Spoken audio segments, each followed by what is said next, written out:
So this is Dr. Eamon Costello from Dublin City University. He's an associate professor in their Institute of Education.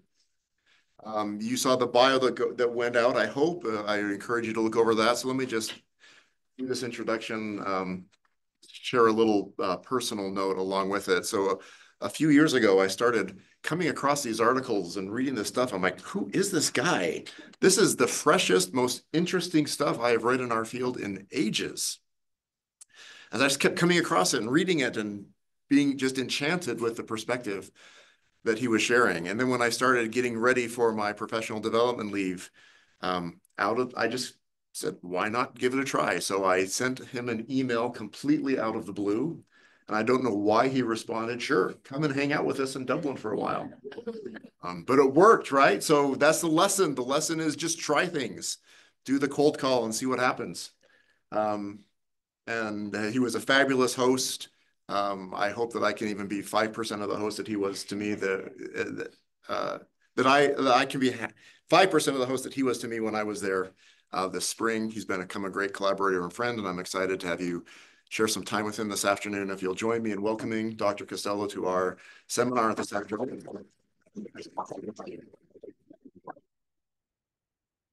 Thank you, Jason. Hello. Hello. B is for beautiful.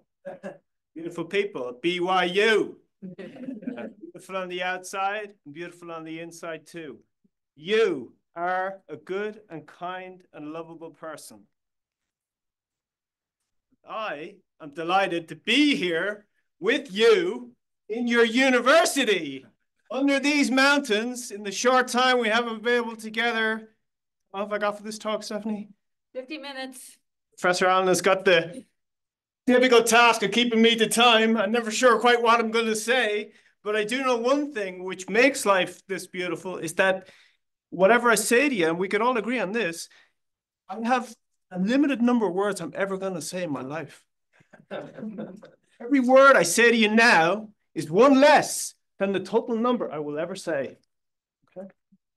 And moreover, you have a unique number of words that you will ever hear. You don't know what it is. It's a beautiful mystery. And I don't know many words I'm ever going to say. But what we do know, what we can agree, is that all of those numbers are being counted down simultaneously now with everything I'm saying because we are connected. We're connected by this beautiful quality of human finitude, okay? This Heideggerian quality. We are finite creatures. So, suggest, this is because of this is why Oliver Berkman says that what you pay attention to in life is critically important. Because he says, if you pay attention to something you do not value, you're literally paying your life. So I suggest, my newest friends, that we should pay attention to what is good, what is beautiful, and what is true, including your own inherent goodness. Now, there's a moral reason why we should do this, because you need to pay attention to your own happiness, to your own well-being, because as Nell Nodding says, happy teachers are rarely intentionally cruel to students. This is a moral imperative that we have. So, how are we going to do this? Those are the facts, okay?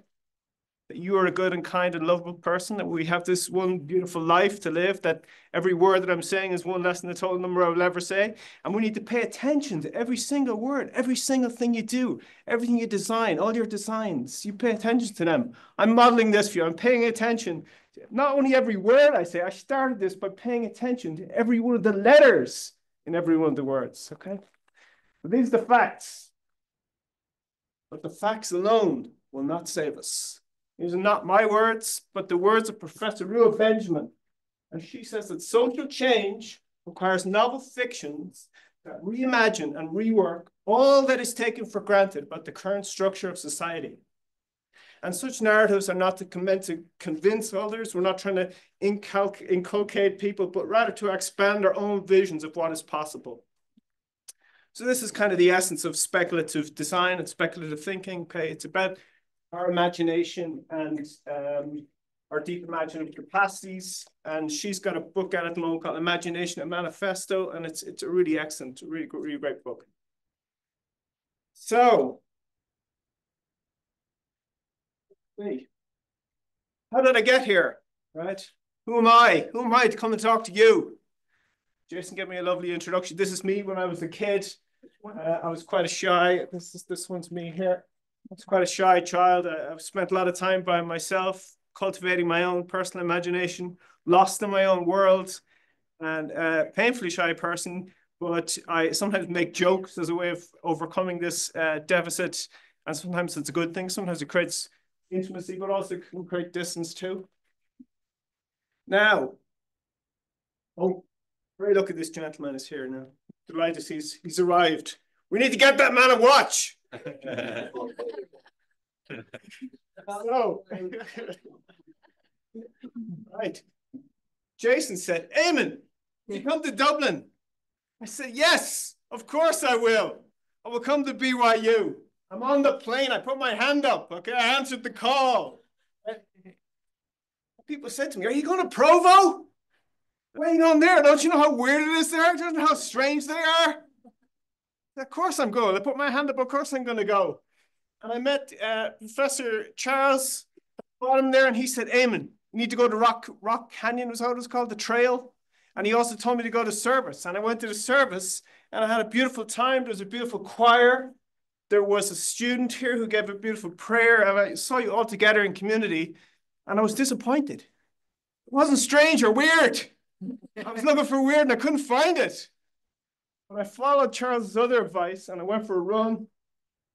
And I went through the lovely suburbia of Provo, and I saw your beautiful houses with your front gardens. And you know what? You are weird. You've got 3 people in your front gardens, a very unholy trinity. You've got Santa Claus, Frosty the Snowman, and Cosmo. Strange people. Now, so I asked Jason, why am I going to go and talk to you guys? What have I done lately, you know? And he said, well, we want you to come and talk to the learning designers here because I read your piece called Who Cares About Learning Design? New Superheroes and Villains of an Educational Ethics of Care. And this is a piece, I believe you're doing prototyping at the moment. Professor Allen has you doing prototyping in your class, and this is a way we do a lot of prototyping, and we create learner personae, for example, is one way we do that. And in this, we use some speculative design to create some kind of wild learner personae. And Jason read it and he thought it was tolerable and so on and so forth. So, and that's kind of some of the work I do. But I had another slide here with another piece that I wrote as well about speculative design. And really in my work, right, I do work with reality, with things I see in the world, like Cosmo and so on, and Jason and Charles and all these wonderful people. But also I believe in speculation and imagination. But the one thing I truly believe is that what we wake up into every single day is deeper, wilder, and more beautiful than anything we could imagine. And I'm going to talk to you about fiction, but I'm going to start because when you're designing something, you need to get to know your user. So you need to know me for me to convince you of any facts, okay? I said the facts alone won't save us. And you need to, if I'm going to tell you something and you would believe me, I have to tell you something about myself. So I'm going to start, and I'm just going to tell you a short story about my own practice in Dublin City University. And you can relax because this isn't any great research or anything profound. I'm just going to tell a little tale, okay? And this tale is titled Beyond the Pedagogies of Perpetual Panic, How I Defeated ChatGPT and Learned to Love Myself. And it starts in a good place. The end of the pandemic. What could possibly go wrong?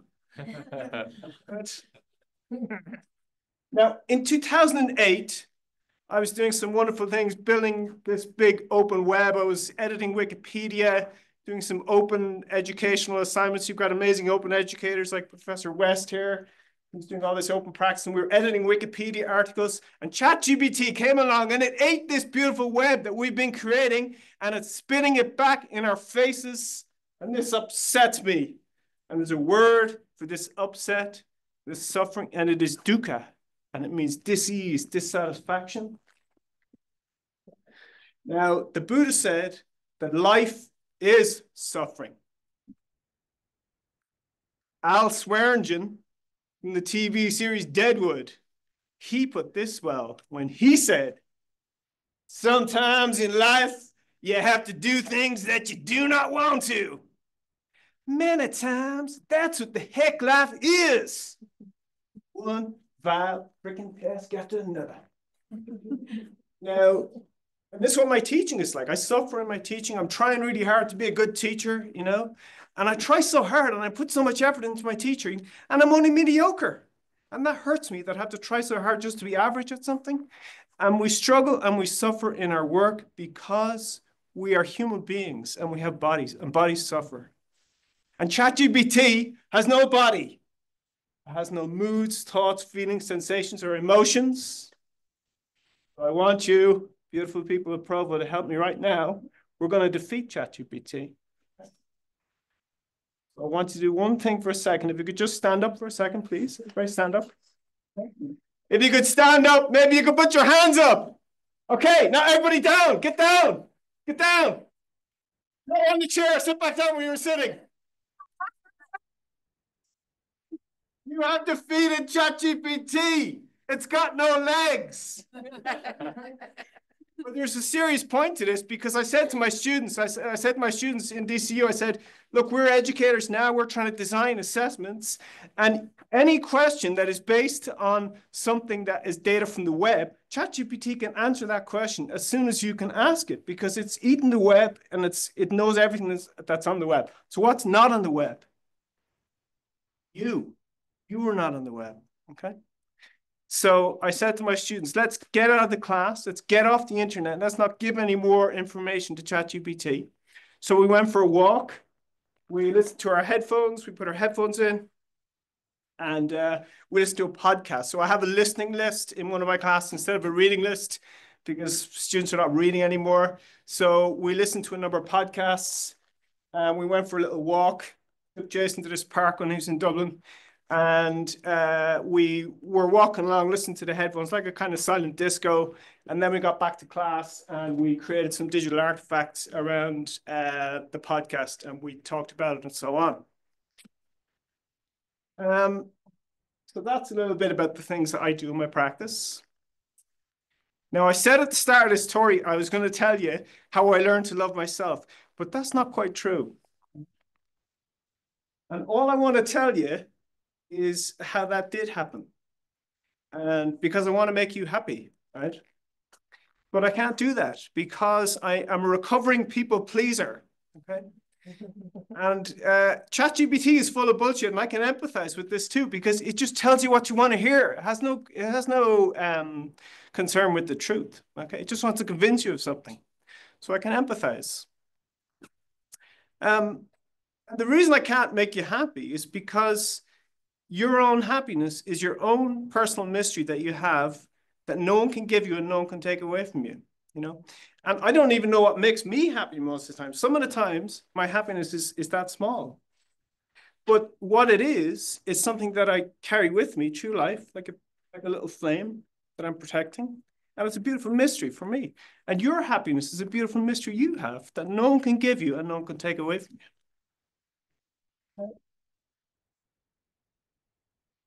And I got this sense when I was walking with my students, you know, that we were all listening to the thing. We were kind of on our own, but we were also together doing that, right? Just as you are all alone here right now, right? You're all alone. Well, we sit here together. And both things are simultaneously true.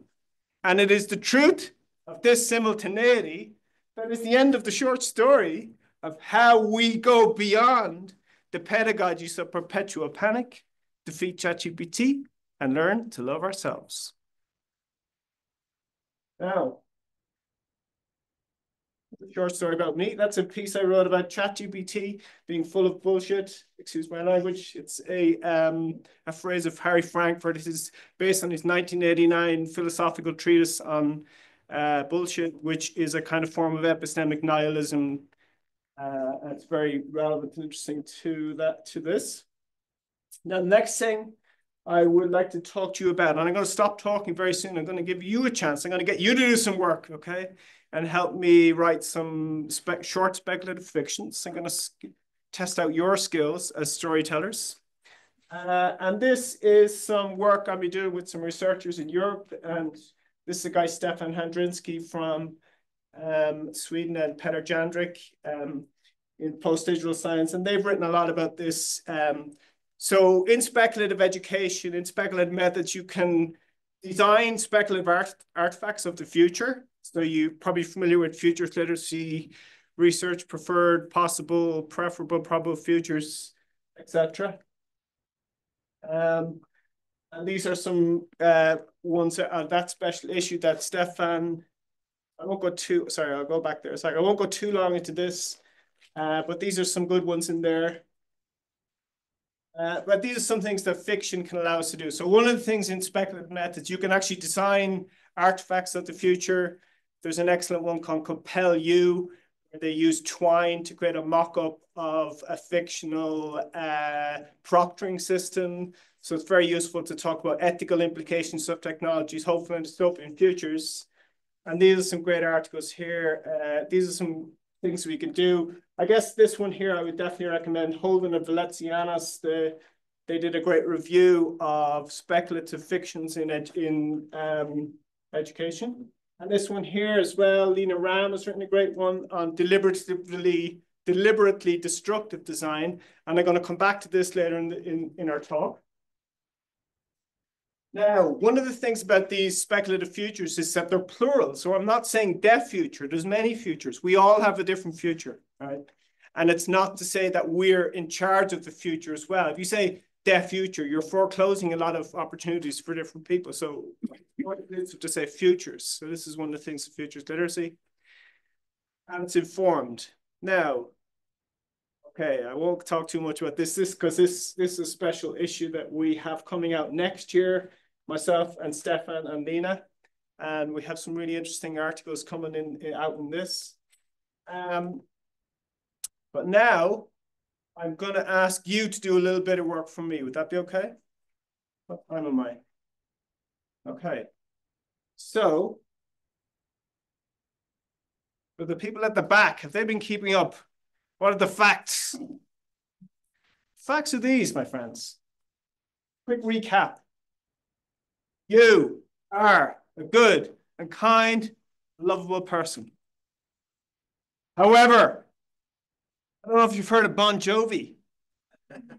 What he had to say about the current state of the pedagogical landscape. You see, he said, your love is like bad pedagogy. Bad pedagogy is what I need. Whoa. Right? The reason he drew this analogy between poor pedagogical practices and codependent and dysfunctional human relationships is because he knew that we can learn more from we can learn as much from the negative exemplar as we can from shiny best practice, okay? So this is an idea from design where you use anti-patterns, okay? Where you talk about the negative exemplar, okay? So we're going to talk about bad pedagogies. And you need to kind of have a safe space to do this as well. You need to be able to say, what could go wrong in my practice, okay? So you may have heard of backward design as well, where you're trying to get back to something, or you may have heard of reverse post-mortem. They use this in software engineering a lot, where you talk about this is what went wrong, and then you say, right, well, before you even start a project, okay? So I have a background in software development, so I would see this as an anti-pattern. And there's also a thing called Triz. There's a really great project called Triz, and they have loads of really cool, you can find their website. They have loads of really great creative design patterns you can use. And they call them counterproductive activities and behaviors. It's part of liberating structures. How to ruin a course. This was an activity that they had back when MOOCs were out. They said, well, we're going to start a course. We're going to write down all the things we could do to ruin this course at the start, okay? And Lena Ram has talked about deliberately destructive design. So she has a kind of social justice element on this. And she said, right, we need to really kind of talk not just about the things we should build, but things we need to take down in some sense. Okay. So I'm very interested in superheroes. Okay.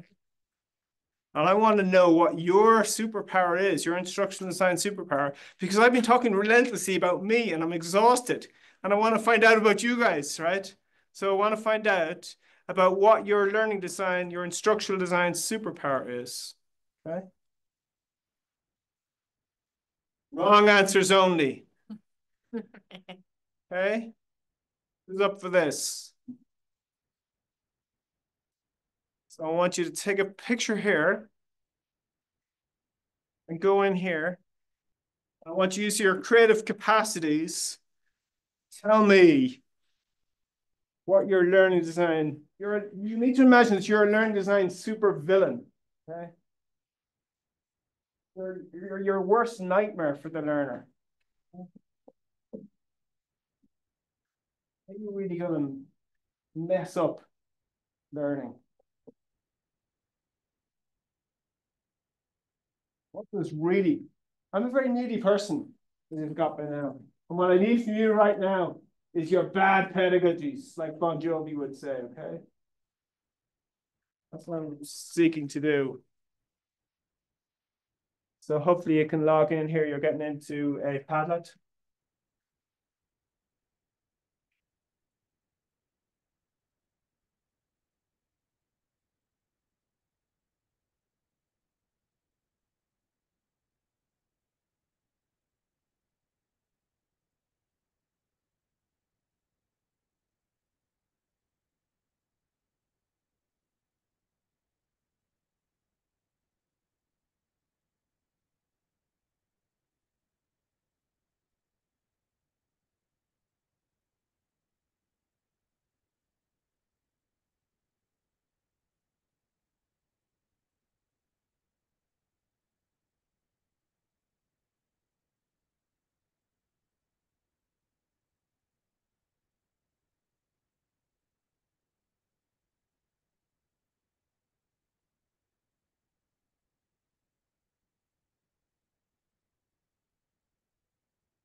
I'm gonna consult with your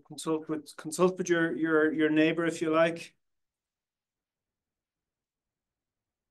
I did this on Twitter a number of years ago, and I got some really interesting ideas from people about things that they really bugged them in learning. You know, things that they really bumped up against, like my own bugbears about impossible MCQs that are impossible to answer,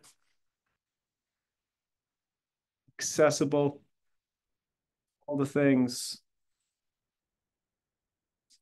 And I guess because it's a kind of helpful exercise, well, because I don't know you guys at all, but I know what a lot of people that are in universities and grad school and so on, they're overachievers. They're do-gooders, right? They want to make the world a better place, and they're busy studying for exams, which is all good. It's a beautiful thing.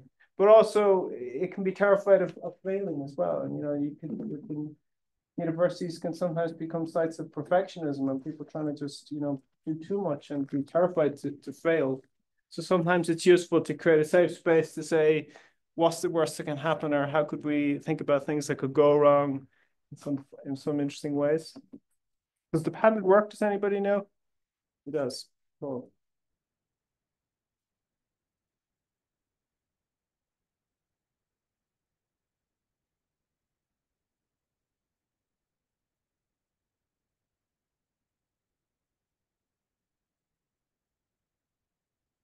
We did this in a project Jason was in when we were in Dublin. We were working on an online course we were building there.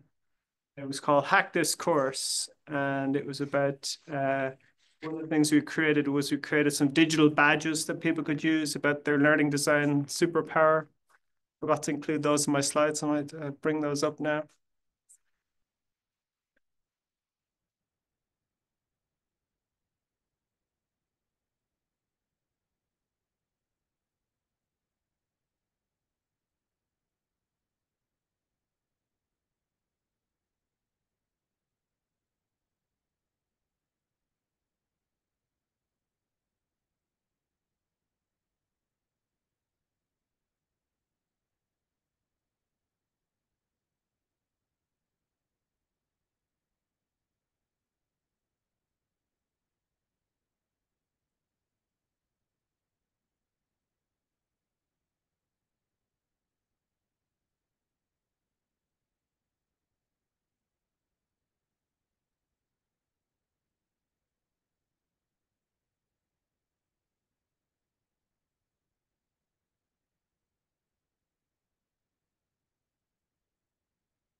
Padlet, the Padlet's not working for me. It's working for people, is it? Yeah.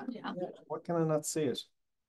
Weird. Doesn't work very well, Ah, is what I found on mine. yeah, let me see if I go desktop site. Will that work? Bring it up here instead. On the browser, it works on phone too.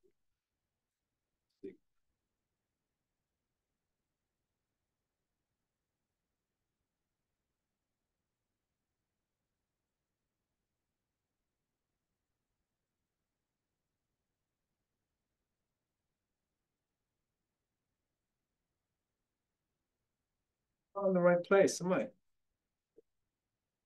No.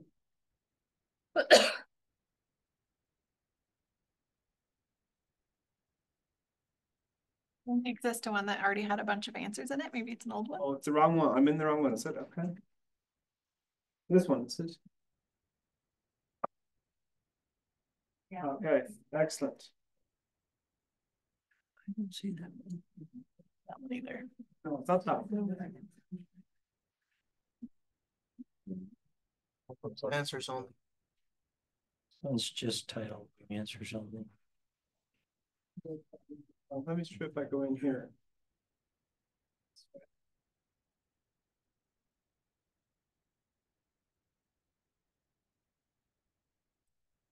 See it. Okay.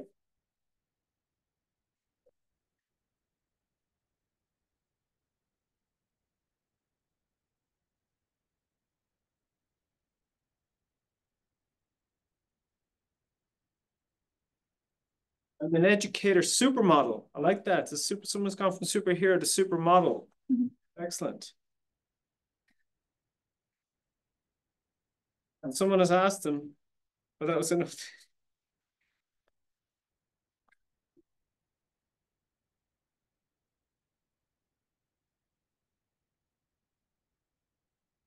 Zero confidence. Everything I say and teach comes out like a question.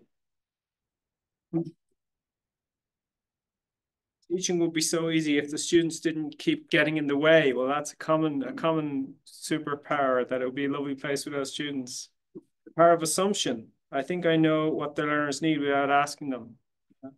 That's a very big one for sure. There's a great book about that. Learning in a Time of Abundance by Dave Cormier just came out this year. Like top books after Benjamin. And he talks a lot about that difficulty in education, about that the student is really trained. They just want to give the answer. They want to give an answer to the teacher, and the teacher just wants them to give a particular answer. It's this conundrum that we have. It's a very tricky one.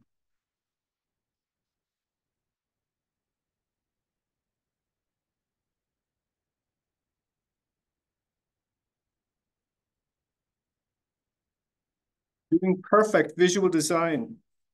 Okay. Monologue. This will be about me. I know that all students really want is to hear my beautiful voice. It's definitely me the whole time.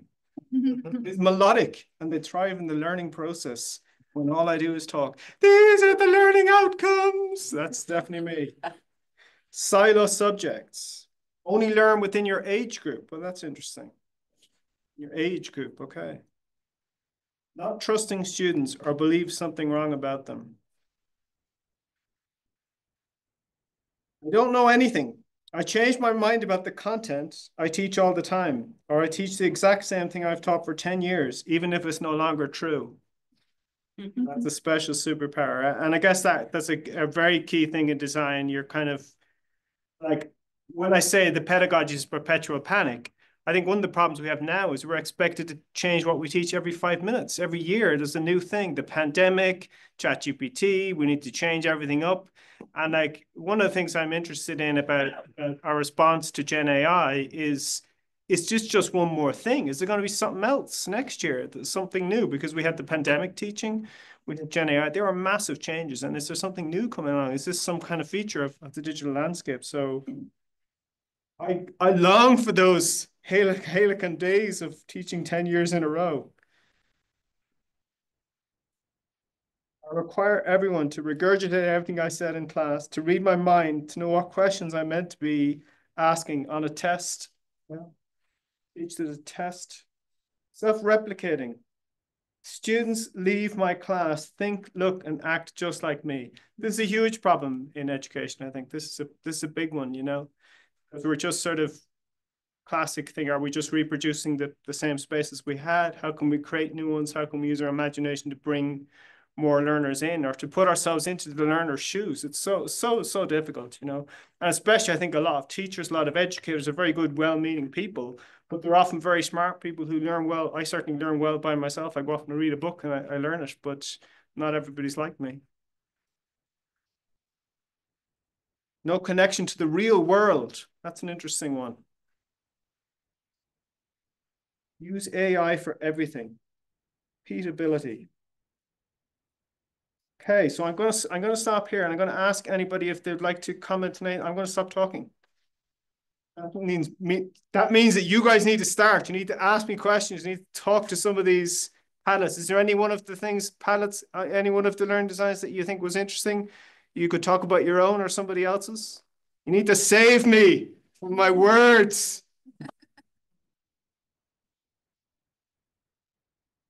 Not mine, but I loved the Hulk smash. I'm so passionate about my subject. Students better stay out of my way. These domineering, bulldozing. Yeah, I've been in those classes. Right. It's awesome. Hulk smash. Who wrote that one?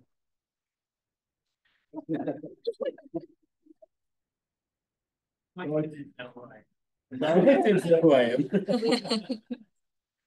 you for that.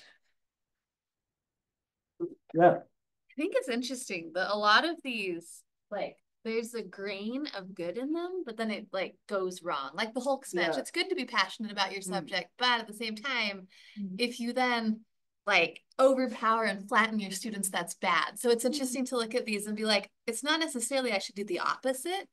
Sometimes it's more complicated. There's tensions. Absolutely.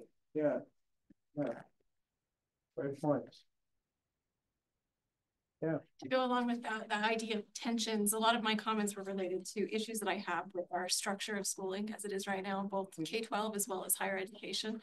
And we need that structure, but at the same time, it imposes a lot of barriers that actually are limiting to education and what we can learn.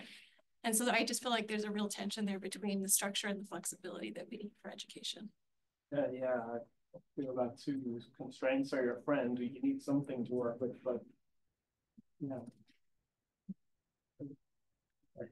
Well, I was just, I'm attending, I have a family member that's turning 100 in a couple of days. And I'm realizing that she was born in 1924. And all week I've been like, who was the prophet in 1924? Who was the president in 1924? Like, this is the life that she lived, so different than mine. And many of these things that we talked about were absolutely appropriate 50 years ago in education. Like, it would have been what an educator was or should have been. And so I'm just wondering, like, are we just on this swing and then we'll swing back, or should we swing back? I mean, taking an advocate of like, we're way too far over here and maybe we should do a little bit of this as the teacher and sit and listen. And I'm just saying, putting these things into a historical perspective, change it a little bit. I think so. There's a great paper from some people in Australia where they went and they talked to retired learning designers, instructional designers, and it was really nice. And they framed it as this kind of thing of speaking with your elders, because we're always obsessed with who's the new AI experts and these new people. And that's a great point, that a lot of what we're doing in education is often driven by fashions and things come and go, and we can learn a lot from wisdoms of people who come before us, for sure. And it gives us a great perspective as well, that things are changing, but some things are fundamental. And of course, the tension between constructivism and direct instruction are never going away, hopefully.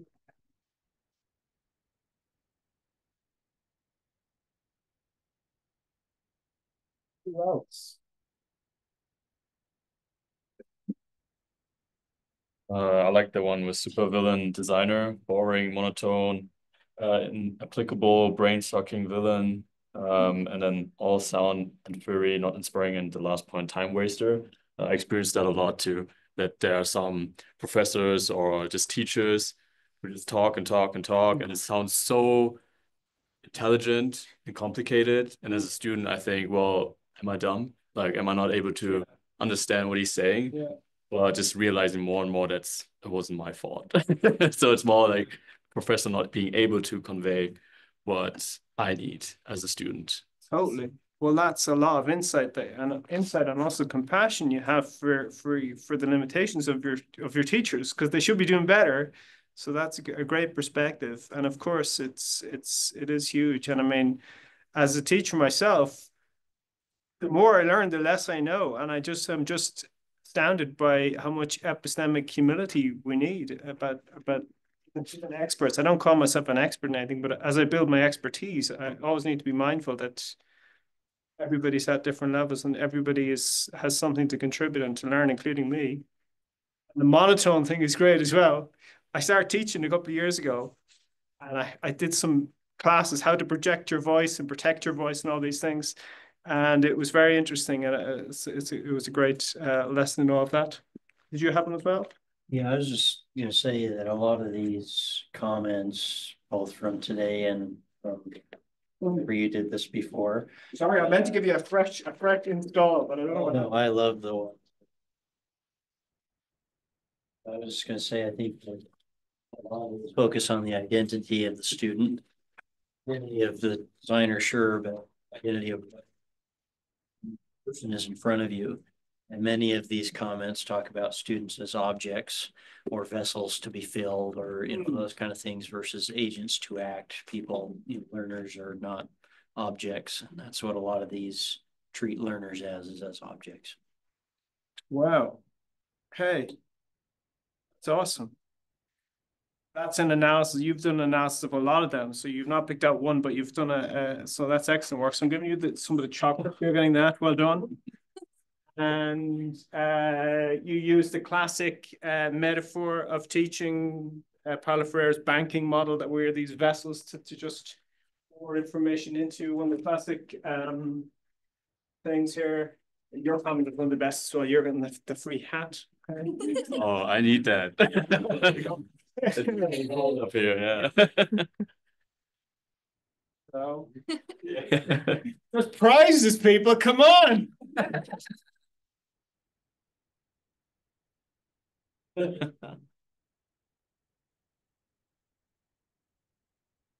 Yeah, you gotta give something to Dr. Banner as well, to the Hulk here. We gotta make Your years of in this field, what did you observe? There's still a gap that has not been filled. Oh, many years ago, we talked about the expert content person, the content expert, and the instructional designers. There's a huge gap there. And but what gaps do you see? Oh, that's a great question. And I guess from your frame and where you're looking at it, and not that your formulation of it. And when I started out working in an e-learning company, and I was a programmer, and we had SMEs, and we had different very defined roles. And I guess I guess what the big gap is, I would say, is that we still think of research as distributed activity, certainly in universities, right? I'm not going to say about industry as such, but in universities, we talk about research in teams, but we still often talk about these two giant narratives of the student and the teacher. That's all we're talking about here, mostly teacher and student. And we're not talking about the designers, the brokers, the people in the middle, the people at the library desk, all these people in these enablers. And we're not talking enough about teaching as team activity. I was in the computational thinking class, and it was wonderful. We don't have the TA system as much in Europe that you guys have, so maybe it's different here.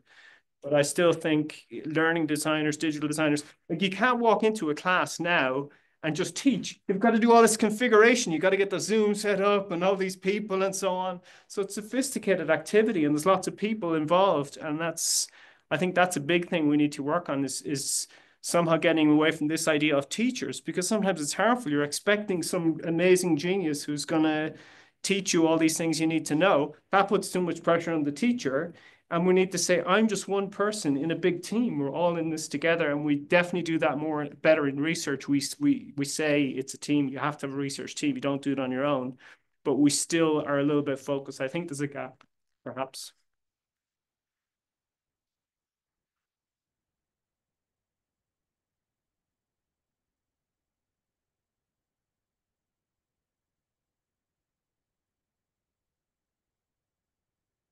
How many more slides? Let me see.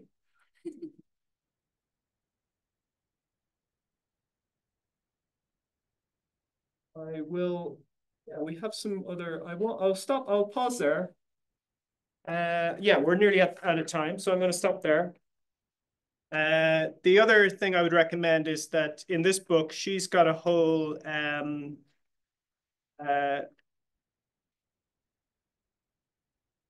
she's got a whole, words, I'm saying words, not coming out right. Appendix to this book, and she's got a load of activities, design activities that you could do, kind of card games, all these kind of speculative design things that I should have gone into in this talk.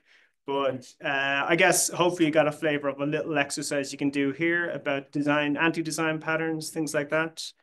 And unless you have any last questions, I'll finish up with this point. We're close to an hour, so any more questions, please let me know what they are. How do you not get so discouraged that you just keep going? You know what I'm saying? Like, you could take this to the extreme of like, well, what's the point of all of this? Yes. It's so difficult. It's so fluid. And you're an optimistic, positive person. Lucky so am I. But in that fray, how do you manage? Is it just a striving to like be a little bit better and be a little bit better? Yeah, that's a wonderful question. I definitely don't have a good answer to that, but I guess what I started saying at the start of this talk was that gives me a lot of hope because, you know, life is incredibly stressful. It's incredibly difficult. We suffer. We're human beings. We have bodies. We suffer. That's the nature of our life. But it's also incredibly beautiful. And I guess what I choose to believe is that human beings are fundamentally good. We are good people. We might do bad things. People might do bad things to us, but that doesn't necessarily mean that they are bad. They're just confused. And it's our job as teachers, as educators, to help dispel confusion, to help give people greater clarity of thought. And that's what we're doing as teachers, as educators. So that gives me great hope. And thanks for a wonderful question.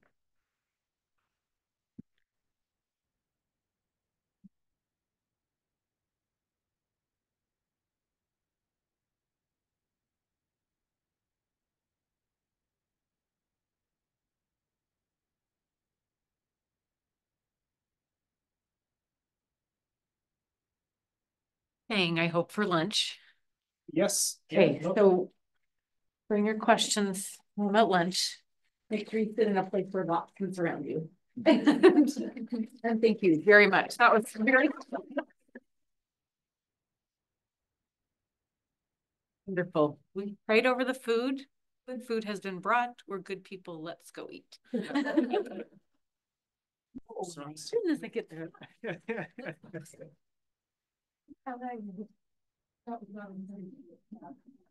Great question. Lovely question.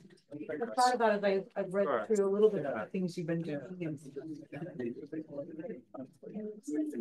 Jason gave a presentation about a month ago. It was quite. I don't know if you remember. It was quite provoking. I'm excited to do it.